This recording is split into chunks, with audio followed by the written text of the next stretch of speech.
the Boer babies introduced to, yeah, you're jealous, I know. We're getting the babies introduced to goat grain.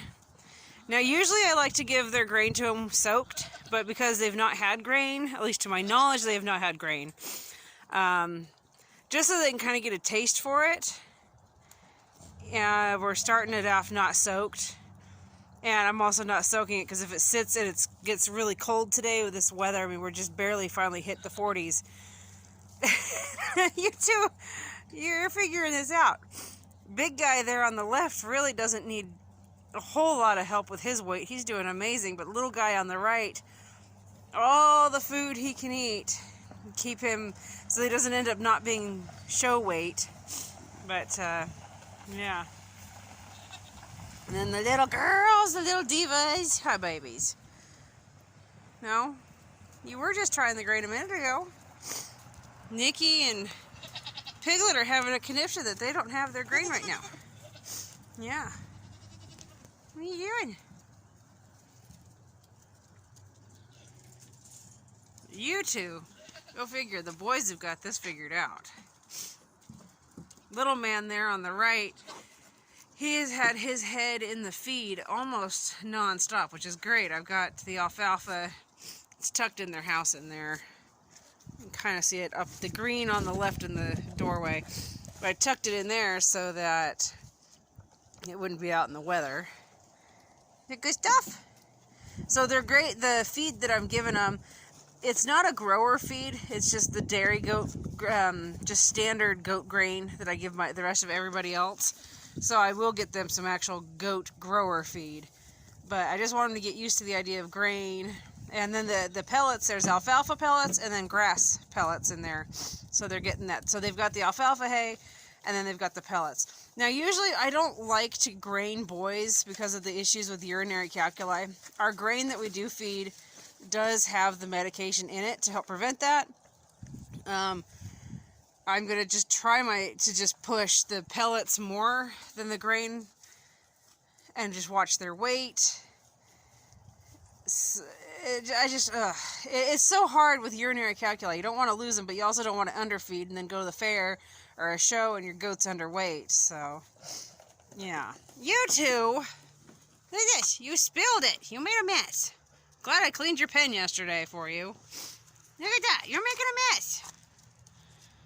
That's what I get for not just putting it in a bigger feeder for you. Yeah.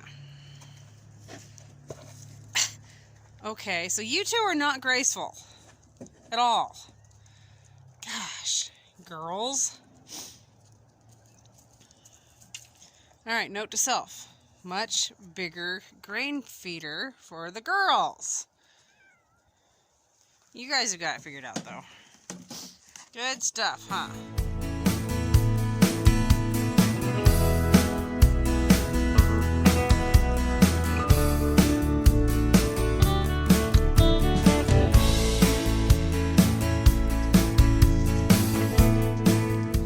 John, we went to D&B and I totally forgot to video. What did we go get? Stuff. We got stuff. You got a brush, and you got another brush, and he got a bucket, and he got a show collar for his goats, and he got a scrape brush for shedding. Piglet, shake her tail. Yep, Piglet's getting brushed. And Piglet's due to have babies in 3 weeks, I think it is. 2 or 3 weeks. She says, no. Oh, and he got that new rope. That's right. He got the new rope for the goaties. Piglet, she's due to have babies. I think it's 2 weeks. Anyway, her water, if you guys see it, is brown because we put molasses in it. There's electrolytes and good sugars and minerals in the molasses. It's important for these mamas in the last month before they have their babies.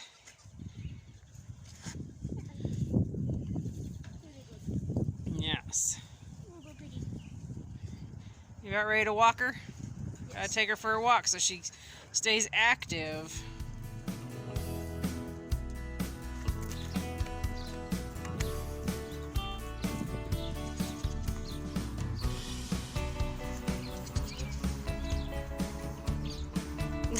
Potty break.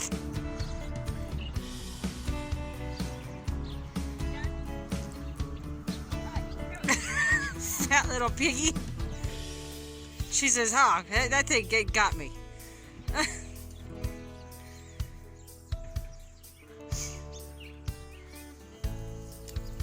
Oh, heading back to the pen. Must run, must run. John, what do you have? Right. Is that piggy's grain? Yep, and her probiotics. And it goes right there in her feeder. Yep, right there in her feeder. Now he'll go get the crazy whiny piggy butt. Don't leave the scoop in here. Let's go put the scoop back. Always put it back first.